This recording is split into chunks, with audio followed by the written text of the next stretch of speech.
Good morning one and all, welcome to my video. In this video, I would be walking you through how to stop a Python web scraping bot from accessing your Flask REST API. So this is gonna be a really nice tutorial. I'm gonna be basically ensure what I'm gonna be talking about is first level we are gonna use headers to stop Python bots from scraping our API, REST API. Then I'm also gonna talk about second level of security, that is HTTP authentication, and third level is JWT authentication. So it's gonna be a fun video, and it's of course gonna be very knowledgeable. So please do watch this video till the end, and I'll try my best to put all the code, all the 4 code section that I have in this video in the description section. So let's begin the tutorial series. So I'm not gonna type the code because I already have created nice snippets for you. So the first version is basically I have a very basic API. It basically returns hello world, and whatever query parameters you pass, basically it's gonna do that. So let me run the REST API here. So this should basically start a server, and then we'll learn basically how to stop a Python bot from accessing this REST API. So okay, everything is looking good so far. So if I try to open Chrome, and I will try to go to this API route, that is the default home route, and let me switch here so you can see what's going on. So as soon as I hit here, you see an HTTP request is made, and it says the query parameter name is required. So we can pass that. Let me do that slash, and we'll say name is equal to, oops, I guess I made a small typo there.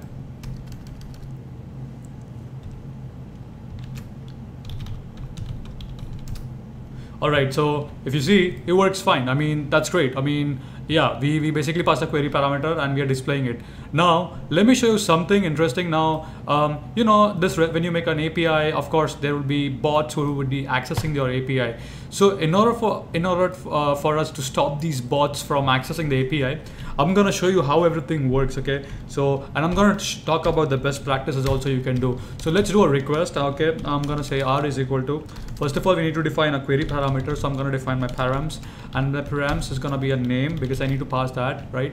So all I'm gonna say name is Python bot. So I'm gonna pass hey, I am a Python bot, and I'm gonna show you what's going on, right? So r is equal to, I'm gonna say, let's say request dot get, right? And we simply give URL is equal to, of course we need to define a URL. So for now, let me actually define the URL. Let me not pass the query parameter. So that's gonna be the URL. So I'm gonna say URL is equal to URL. Params is equal to, we'll say params. So basically we pass the query parameter as this in request. Now see what's going on, guys, okay? I'm gonna show you. So print, my server is on, okay? So yeah, so I'm gonna say r dot, oops, my bad, I gotta type it here, r.json, okay? I'm simply gonna open a new terminal. Let me see if I can do that. If I open that, is the server running? Yeah, that's working. So let's do CLS. I'm on my tester file, so I'm gonna say Python tester.py, not tester.py. So what you would observe is what I want to show you actually. Let me see, hopefully that should work. First of all, okay, message hello world, hey, I am a Python bot. So we got the request, right? It works. But now if you see the server logs, I want to show you something. So this request was made from Python bot. Now how do we determine like this request was made from Python bot, or was it made from a browser?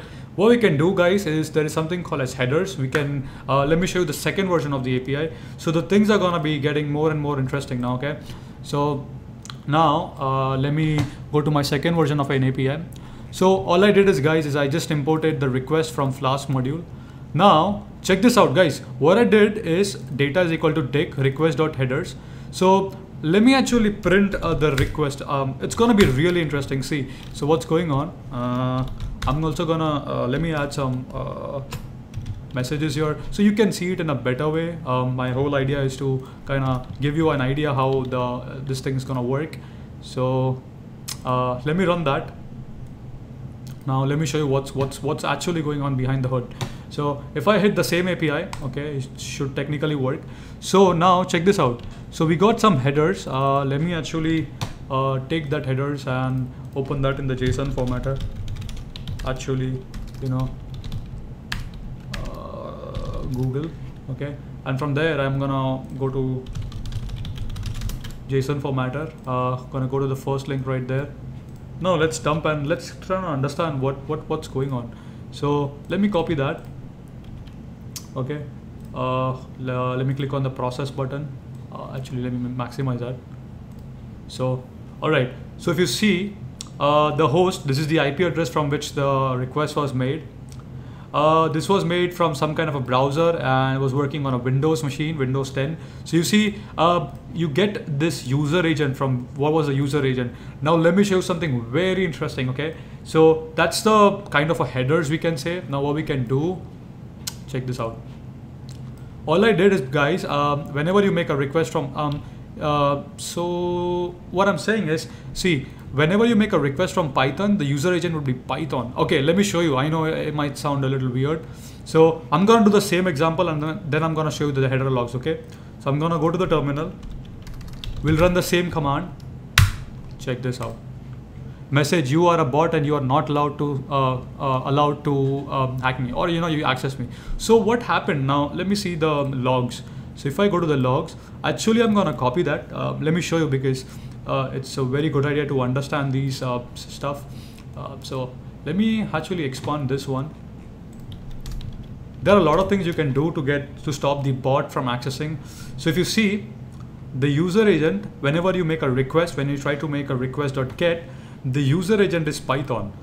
Does that make sense? So what I did is basically in the response in the API code, the version 2, what I did is said, hey, give me the user agent and check if the word Python is there in the user agent. If it is there, that means it's a Python bot accessing my website. So just get lost. I don't want to, and I say, hey, you are not allowed to scrape my website, and you can say 4 of 4. Now, a better approach would be, instead of doing this, having all of this if statement, you can do a simply lookup on a database, whether certain, when you're doing logging, or you can add this as a decorator. So basically your code would be very concise, right? What I'm saying.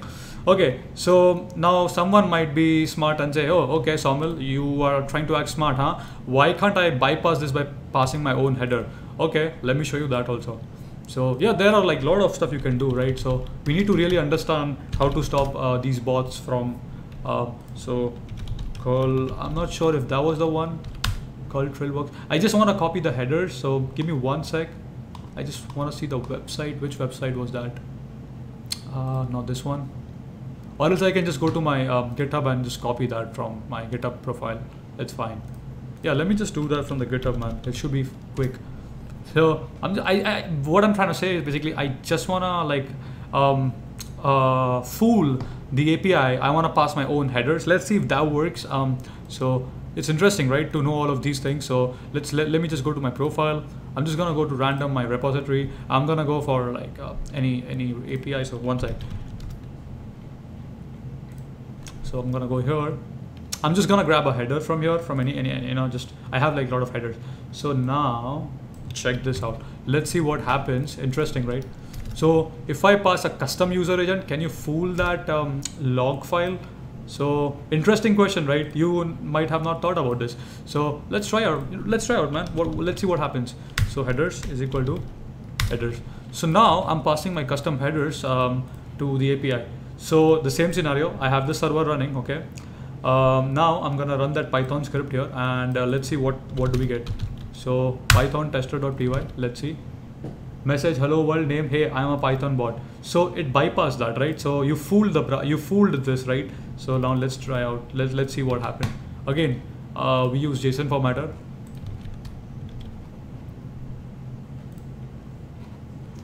So if you see, the user agent now shows as Mozilla, because you passed the custom headers. Check this out.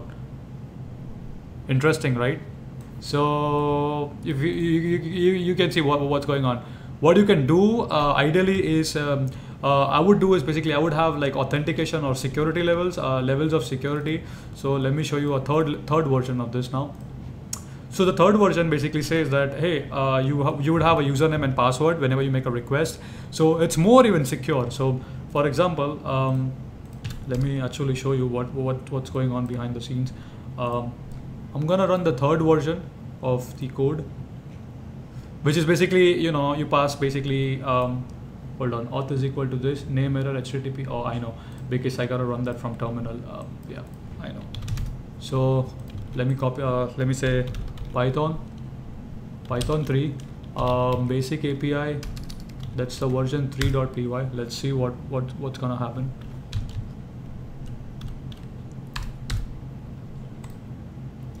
Hopefully it should start the server. Yeah, let's see. So yeah, the server has started. Now let's try the same example. Okay, let's try the browser. You know, you have the query parameter, same thing. So let me close all the tabs so it's a little easier for us to understand. So I'm gonna do this way, split the screen. Now accessing it, okay. You see, it prompted me with the username and password. Unless and until I enter that, it's not gonna allow me that. Okay, so I know that it's, hey, admin. Perfect, you got the response, beautiful. But now, so this is, so remember, in your API, more the security level, the better it is, okay? The more chances are like your bots won't be able to access it. Of course, have these kind of code like, you know, if statements, wherever it's a Python bot, hey, say like not allowed. Now the third level is like, hey, suppose a person is like, hey, he even got to know the username and password. Let's assume that the worst case scenario.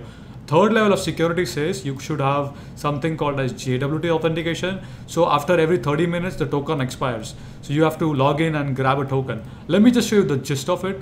So I'm gonna stop the server here.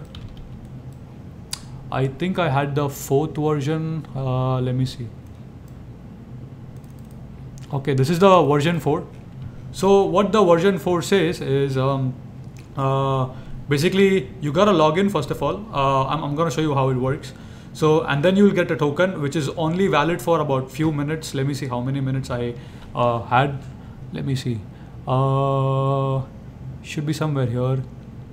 Request time module. Yeah, time delta. So I have for 1 minute. Let me put it for, yeah, 1 minute should be fine for the demo purposes. So yeah, after a minute it's gonna expire. Okay, so remember that. And let me see the routes basically. So first of all, you would go to the login route and you would grab the token, and then you would go to the basic route or whatever the home route. So let's even try out that, man. So I'm gonna again open a new tab.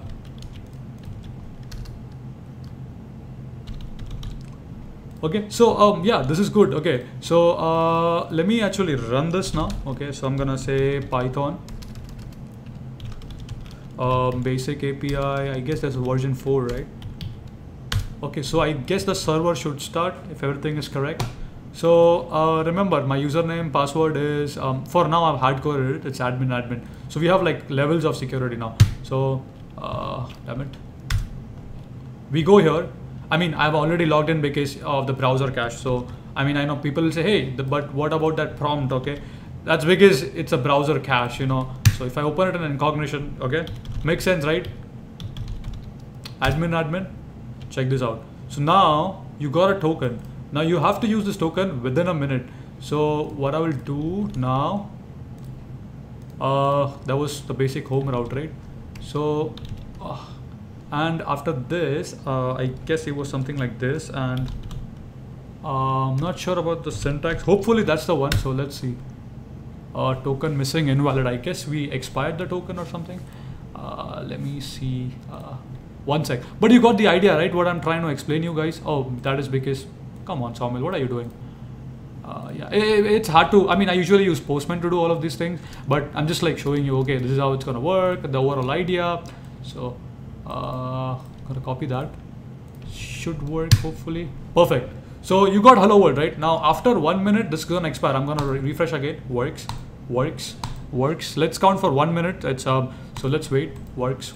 You see the HTTP requests are being made. So you're authenticated. Damn, see that? After a minute, you are expired. Now again, you have to go through the login process.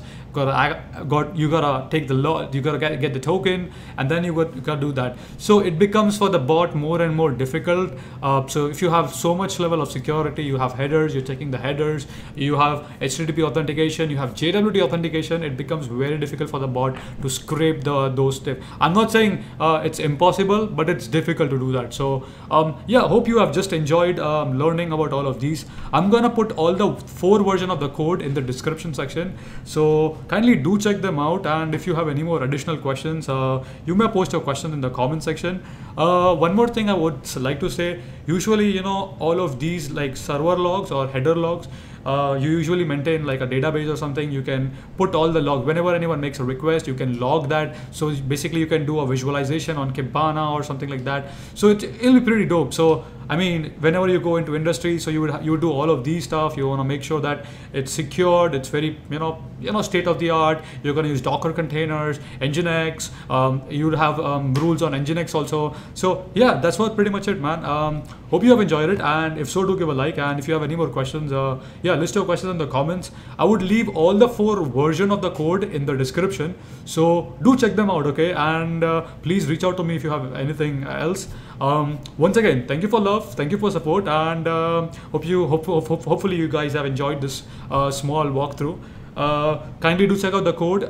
Should be easy to understand, but if you have, again, as I said, if you have troubles, please reach out to me and we'll see what we can do.